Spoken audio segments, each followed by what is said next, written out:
Okay, all right. I think now we are back to live now. What about Twitch? Are we are live on Twitch as well?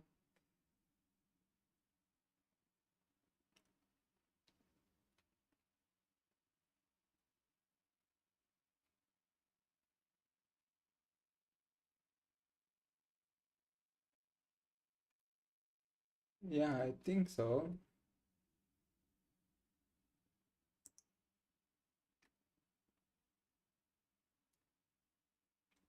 Yeah, we are live at Twitch as well.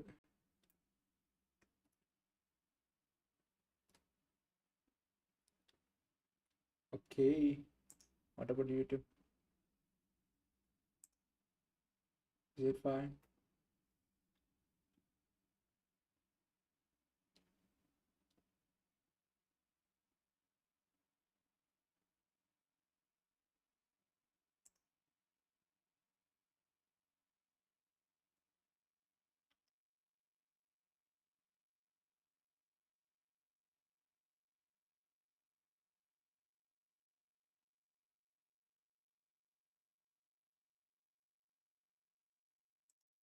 Yeah, we are live at YouTube as well. Yeah, we are live on both platforms. So now all we have to do is just send something like this.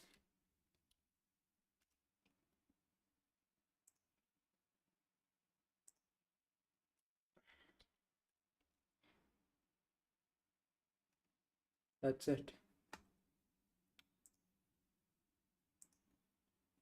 So I hope you can hear me clearly.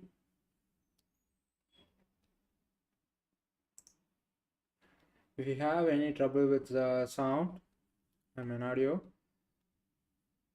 put it in a comment so that I can know. Okay, so we are finished this chapter last time. We have finished this reference and borrowing um, concept in last live. So today we are going to cover this slice type. So before that, let's just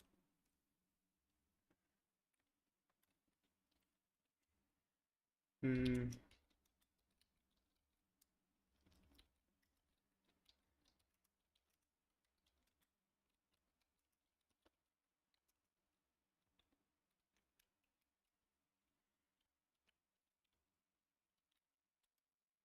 okay, now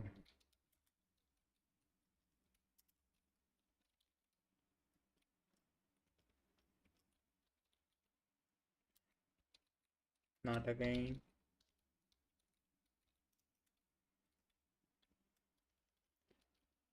So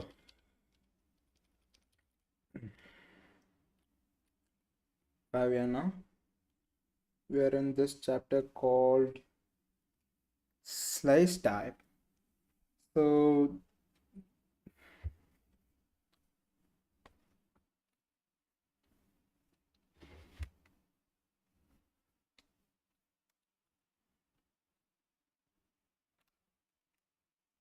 let's just make sure my keyboard is working fine. Okay, now let's dive into this. So the thing is, there is a concept in Rust called slice. So first of all, oh my god, just wait a minute. I just forgot to bring GPT back. Okay.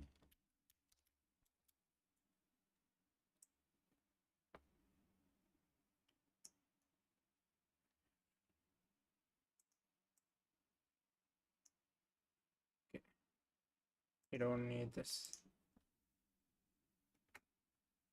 Okay, let's ask GPT what think about what.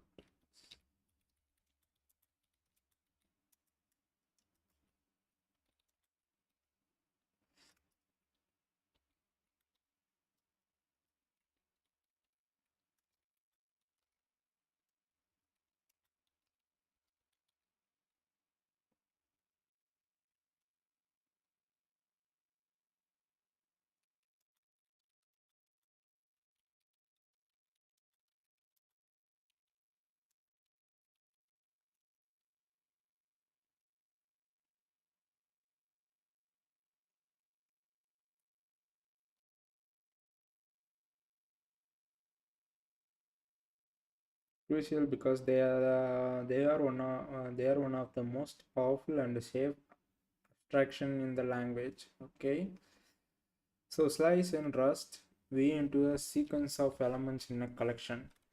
It's not a collection itself, but reference to part of it. So I think they are basically meaning that if you have an array and you are not referencing you don't have reference to the entire array. Instead you have a reference to part of that array or something like that. That's what they're meaning, I think. So here we have a slice, and this is a string data type, and it's a reference, and it means give me a reference to the part of as. So sorry for that, it's a variable. Sorry for that, really, it's my mistake. Okay, give me a reference to the part of a as.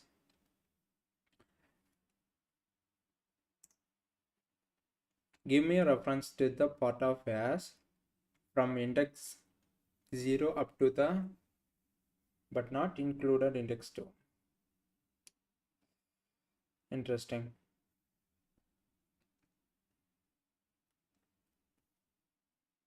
So it's a str type reference.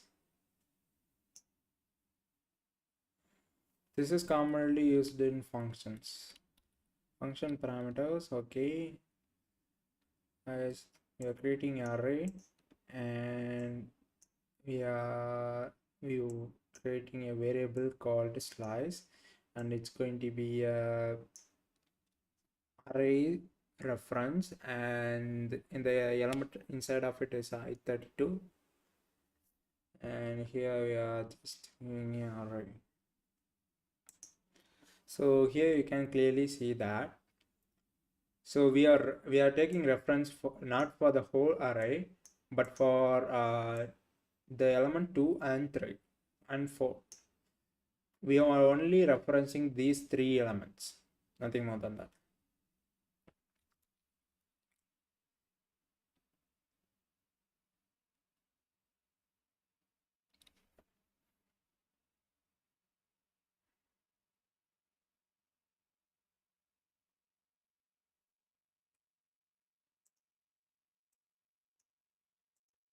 Where T is a type of element in an array. Understand? So what makes slice special? Slices are views. They don't own the data. They borrow the part of data temporarily and immutably, or mutably if you use mute. Understand?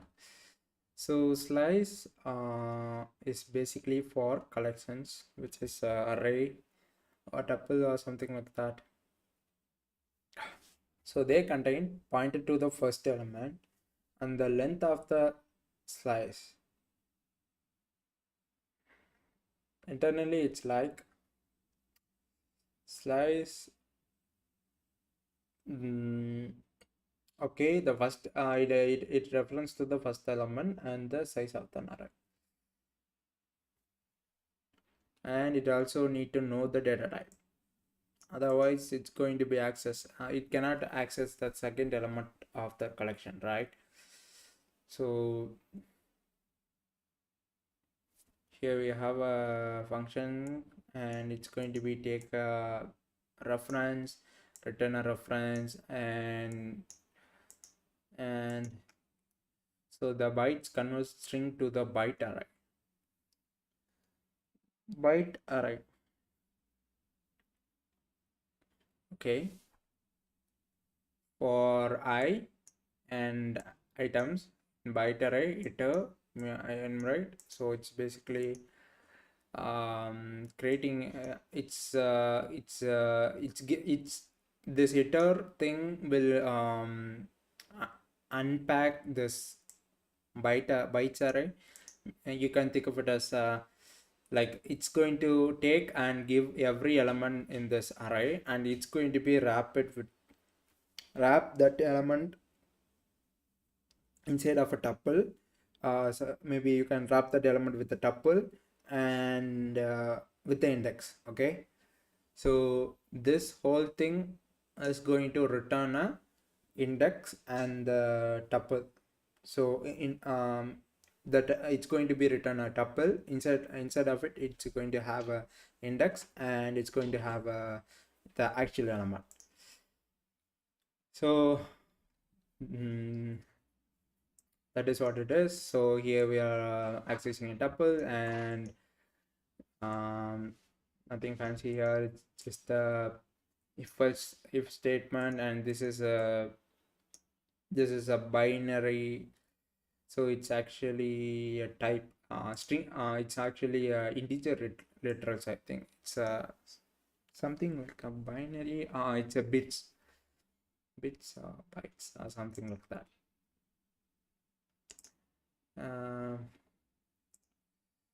So it's going to be written a reference back there, and so this is how going to return some reference, and this is how going to return some reference. It looks for the first space and return a slice of the original string up to that space. No occasion, no copying, just view. Okay. Memory safety and slices. Memories are slices are not must not outlive the original data.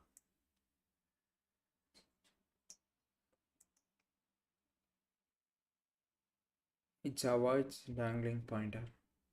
Okay.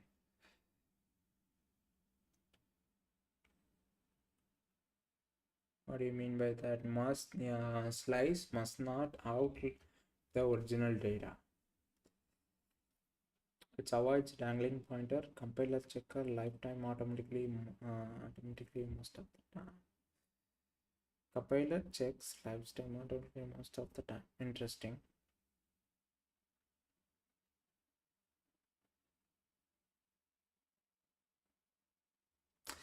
Dangling pointer is basically something like you are referencing to some element or some address which is already dated in the memory.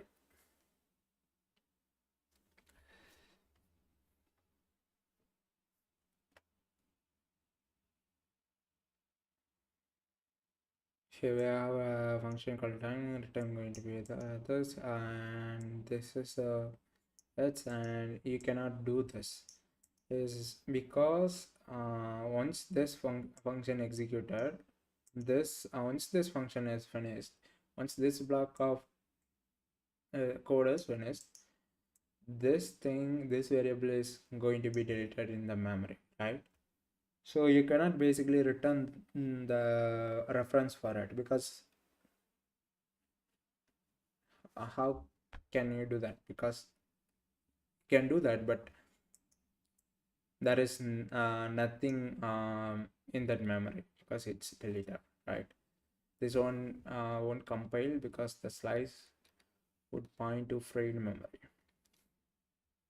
Mutable slice. It's going to be we need to create a mutable array, then only we can modify it. and it's going to be a mutable string. Okay, it's going to be a mutable. We have first we are creating a mutable array, then we are giving that mutable reference to that this variable, then we are changing the element. Nothing fancy, that's it. That's all it is. So let's just look at some code. This is the exact code we just seen in the chat GPT response. It's going to be take an array,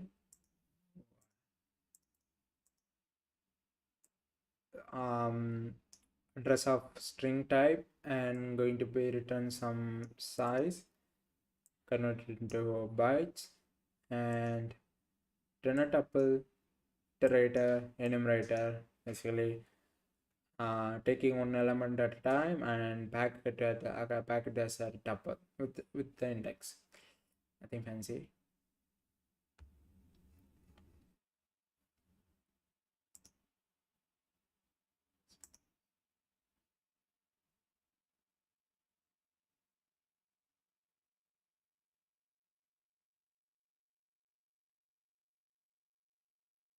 Just wait a minute.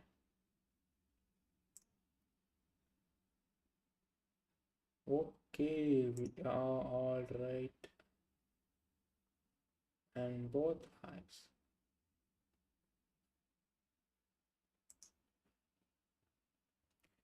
Then, because we need to go through the string element by element, check whether the values. No, we will cover our string tone. Okay. So that is pretty much of it.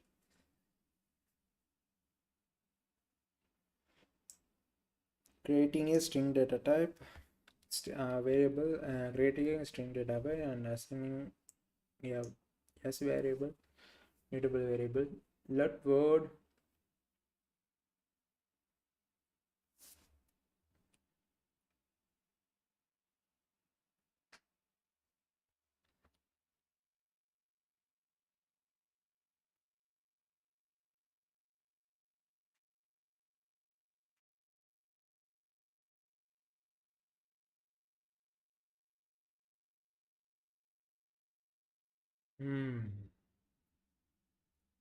So there is a method in string data type which is basically do this. Just empty the string and make it equal to nothing. Making it equal to nothing. So this is here we have a function and it's going to be return a tuple, and inside of it it's going to be a double element, and that is both of them are usize type. If you are on a 60-bit system, it's going to be a 60-bit unsigned integer. If you are a 32-bit system, it's going to be a 32-bit unsigned integer. I hope this is makes sense. And so what they are saying, you have a here we have s, and it's going to be pointed to this entire array. Here we have a word, and this is 5, so this is a slice, and it have a reference. World is a variable and it have a reference of element 6, sixth element, and it's know the length, and it can access this.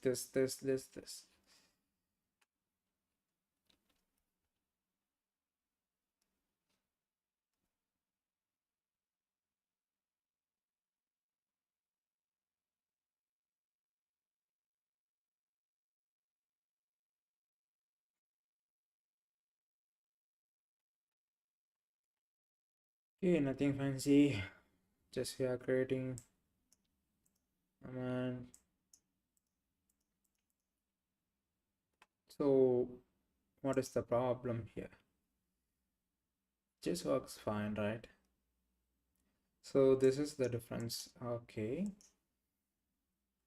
By same token, if slice indicates the last byte of the string, you can drop thread rolling number. That means these are equal to length. So you can drop, you can also drop both values to take a slice of the entire string. So this 2 and this 2 is actually equal, and this 2 actually equal, and this 2 actually equal. If you specify number in the front and leave it nothing to behind, it's going to be take every element from that point to the end. And if you put a element in the back and leave everything, just leave dot in a front, it's going to be take every it's going to be start at 0 and take every element up to the number you specified. So you can you can do both, like you can specify a number in the front and the back. So it's going to be take a element in between them.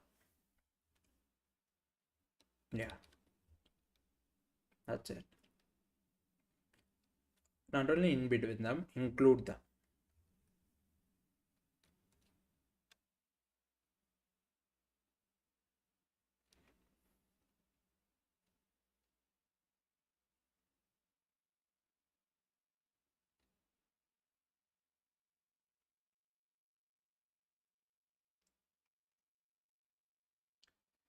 Okay, okay, nothing fancy.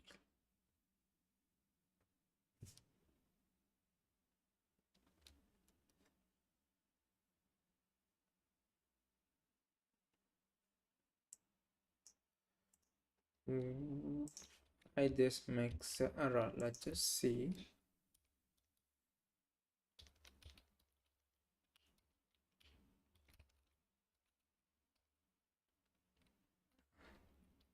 So what they're saying is they are creating they are sending the reference to this and clear it's because of it's because of why.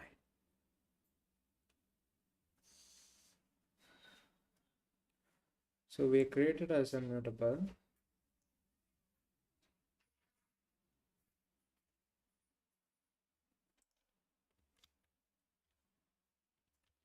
Okay, what is,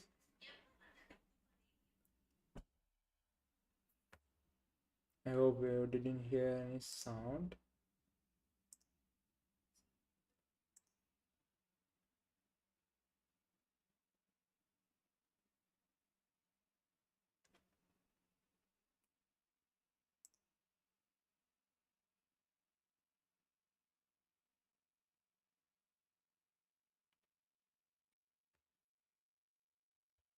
So the reference is going to the function. This function will do something, and this method is basically clearing the something, clearing everything in the variable yes have, basically put nothing there. And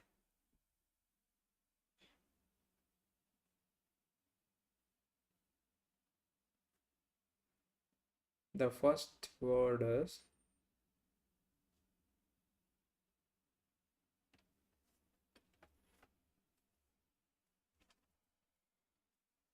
okay, let's just read error.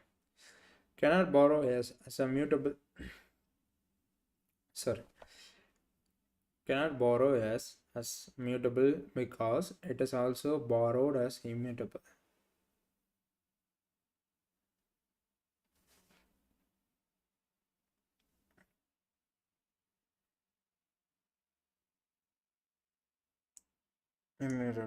Immutable and mutable borrow occurs. So my problem is they said that if immutable and mutable thing overlaps, if they are not overlaps their scopes, there is nothing to worry. You can define immutable and mutable reference at a both time. So I think, so here we have a yes, right? So this yes is yes, this is variable. We are here, we are setting a immutable variable, immutable reference. So this is the last place we just use the s variable as a immutable. We just use the immutable reference, right? This is the last place, exact place, right? But that just basically meaning that after this line, this the scope of this immutable reference going to be ended, right? But why here we have an error? Because if it is a immutable reference, the scope is ended here, then this scope of mutable reference is not overlapping with this scope of immutable reference. Then why we are having the error?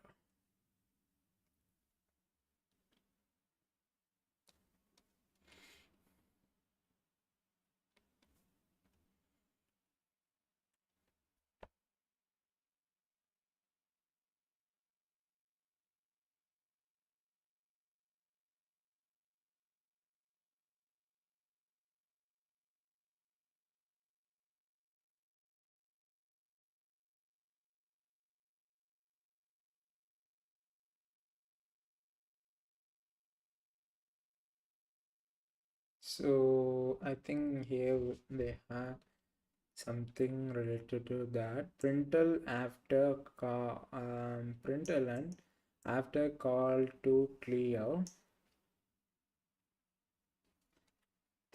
uses the reference in the word. Oh, now I get it. So the immutable reference must still be active at the point. So the problem is,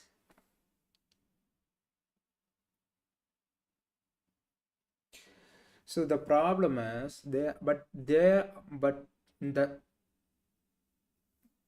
or they are assuming that this word will have this reference, or I think they are assuming that because they are basically saying that even though what I just said earlier is literally true, is because here the immutable reference scope, the scope of the immutable reference is finished here.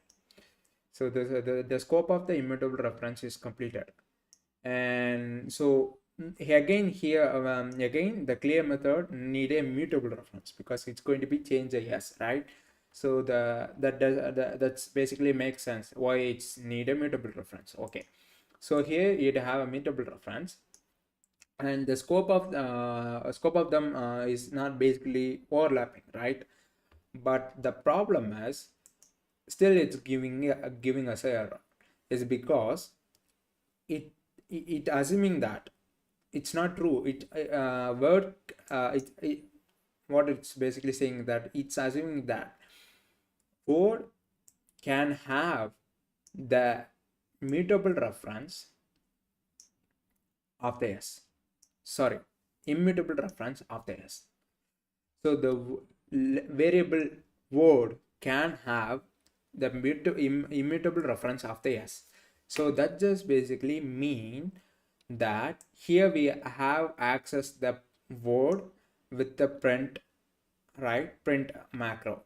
So the scope of this scope of the mutable reference extended to here is because we are using the word here as well, so the variable word. So So now we can clearly see that the mutable reference is in between them. So this is basically overlap the scope between them, right? So that is what it is. So that's why it's giving an error. But here you need to pay attention. Why is because word can be anything, right? The It's not a case words have to be have a mutable reference of yes, right? It's not a case. It's there is no condition for it, right? It's just assuming that the compiler maybe assuming that maybe if a word have this reference of maybe I can give if a word a variable word have this reference of as, then it's going to be a problem. That's all. That's what it all saying. So maybe I can give some example. Let me delete all of this and just delete all of this and just create a main function.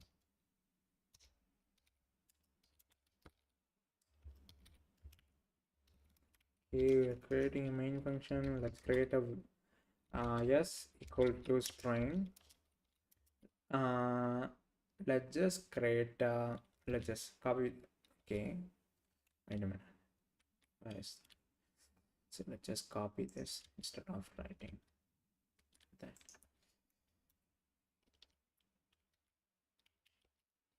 Okay, so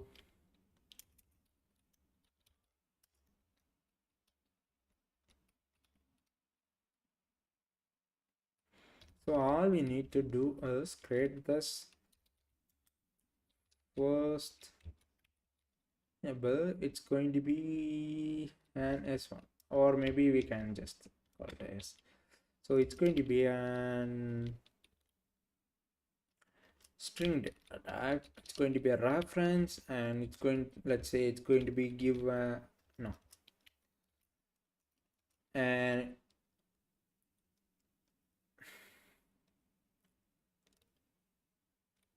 let's say we are just return this. Okay, understand? Okay, did we make any mistake? No, right? So it's all take x, and it's going to be written the length of that. Yes. Yeah. Yeah. I still make mistakes. Right. So now we just command this line and no, we don't need it.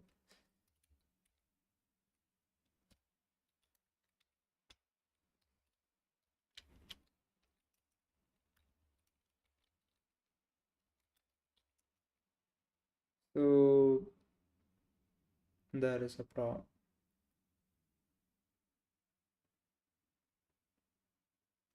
What they're saying is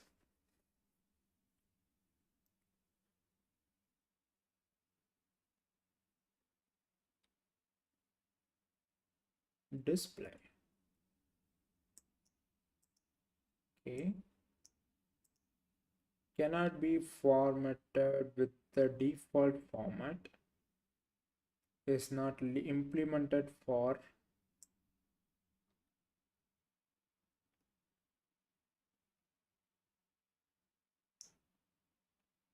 hmm.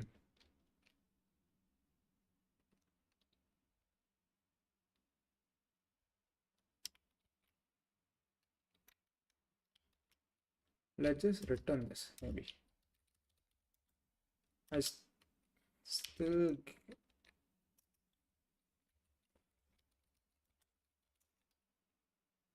so now what?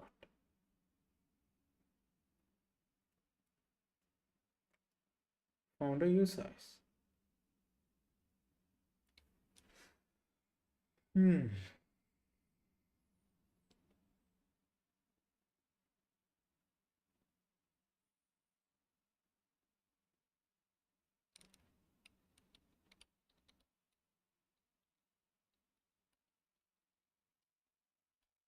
Okay, let's just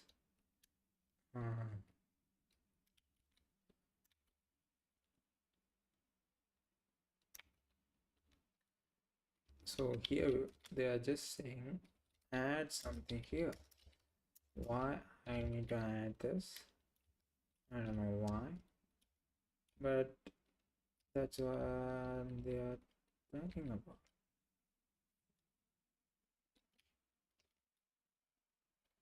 What they want. They just need to mention that they want us to mention that. Okay, this here size. I thought that we just it's a choice for us.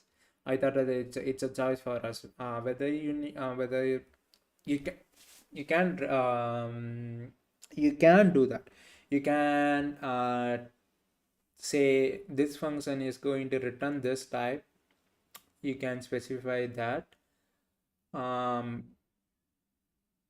Sometimes if you don't want, you cannot. If you don't want, there is no problem.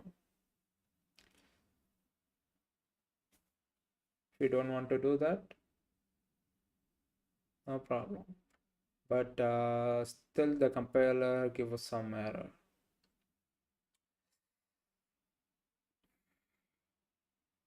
Okay, let's just so now you can clearly see that.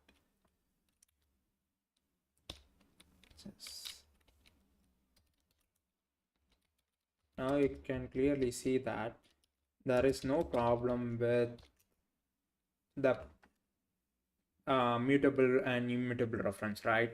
There is no problem because we are not overlapping them. So the compiler is not assuming, but whenever we give the reference, whenever we give the reference, or not only let's just see.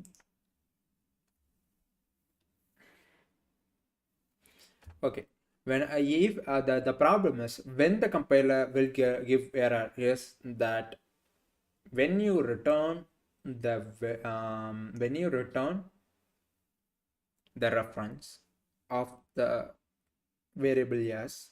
So I'm talking about our specific case. Okay, when you return a reference of a variable as, and if it is a immutable reference and you are declaring some mutable reference in between those functions and the println or something like that, it's going to give error, right? That's it, nothing more than that.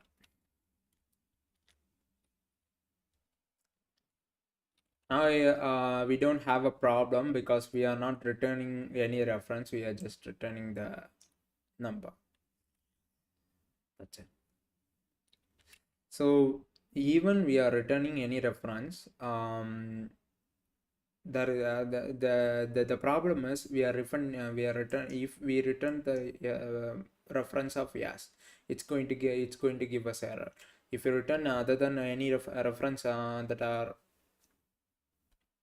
okay, that is not yes, it will not give error. So you can simply understand this is you cannot overlap the scope of the reference and immutable reference. If you do, you're going to be you're going to be in trouble. If you don't, no trouble.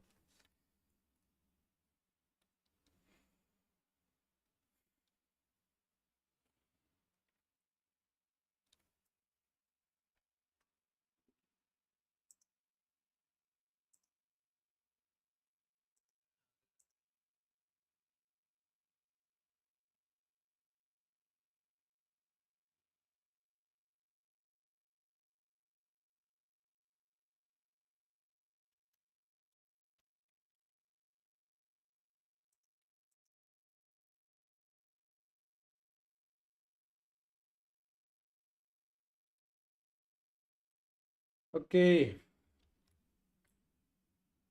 Mm.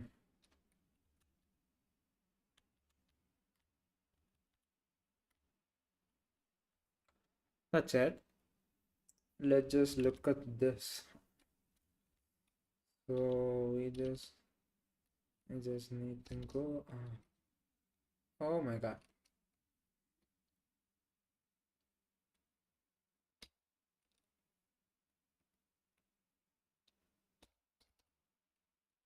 Interesting. Now that we deleted, we can paste this.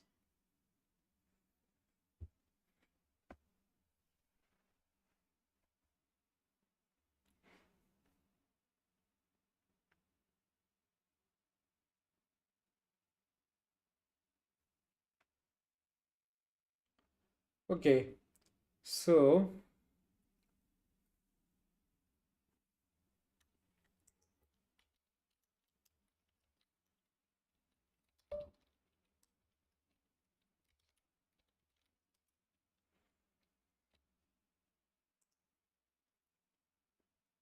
my string.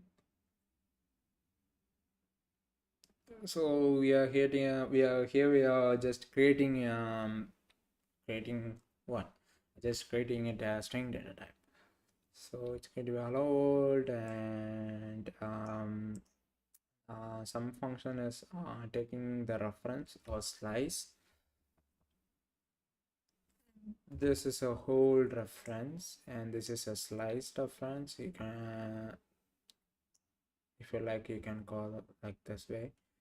And the first word also works on reference to string, which are equivalent to the whole size of the string. Let word first.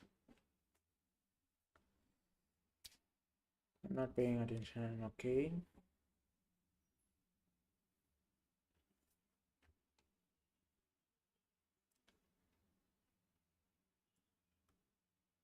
So first word.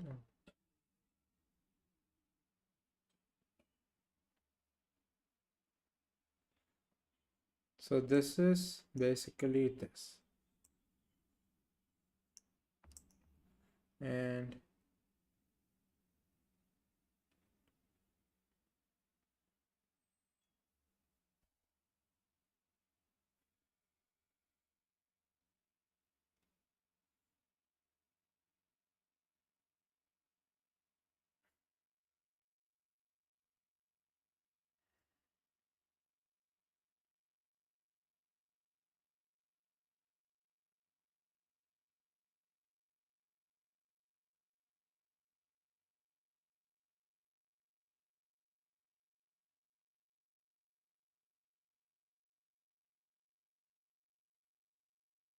okay,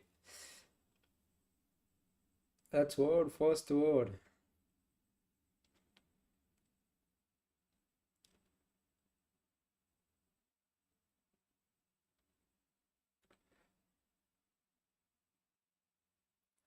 String literals or string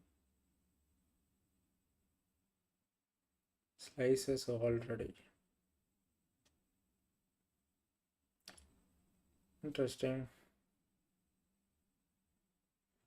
String literals or string slices already. What they mean by that is, here we are creating, this is a string literal, and we are creating a variable and assigning that string literal to it, and then we are access it like a slice. So that's what they're saying is, because string literals are string slices already, this works too without slicing anything. Okay, that's it. Very simple example, right? Okay, I think we are going to finish this chapter now. Okay.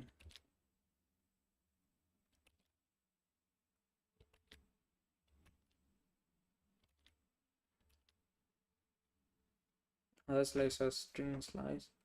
As you imagine, are specific to string, but there is more in. So string slices are, as you might imagine, are specific to string, but there is more general Slice type 2. Consider this array. Just as we might want to refer to part of the string.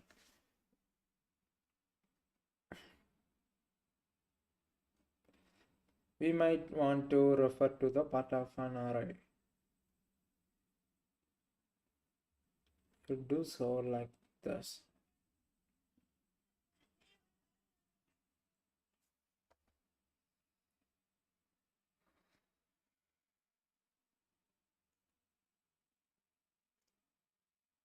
Just as we might want to refer to the part of the string, we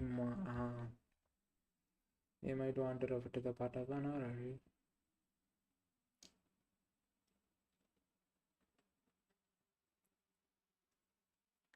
First of all, I never thought that strings slices are just specific to string. Slices are basic.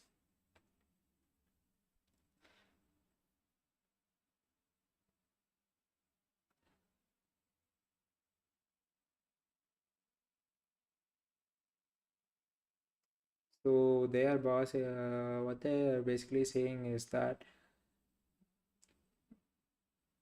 we can also use slices for integer literals, right?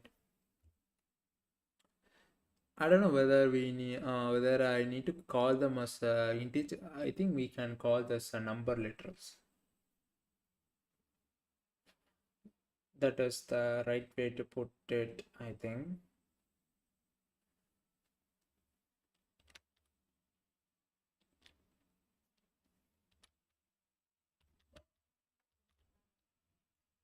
Okay, summary. The concept of ownership and borrowing is a slice ensure memory safety in Rust program at compile time. The Rust language gives you the control over your memory usage in the same way as other programming language. But having the owner of the data automatically clean up the data when the owner goes out of the school means you don't have to write and debug extra code to get this control. Ownership affects how lots of other parts of Rust works. So we will talk about these concepts further throughout the rest of the book. And let's move on to the chapter 5 and look at the grouping pieces of the data together in the struct. Good summary. Let's jump into chapter 5. So, the thing about programming is that you can you will learn most stuffs very easily. You can learn most of the stuffs like 70% of the programming you can learn. It's I don't know, it's differ from languages, but some language you can learn up to 60 percentage very quick, and the rest of the percentage is going to be take a very long time. Some of them you can learn 80 percentage and 20 percentage take long time, and some of them are you can easily understand and master entire language in a short amount of time. There is a lot of them, a lot of the language like that. Rust is a different thing. I don't know, most people consider Rust as one of the, I think this is the toppest language which is really harder to learn. I think so, but I'm not sure really whether Rust is the number one hardest language to learn. But it's a pretty hard.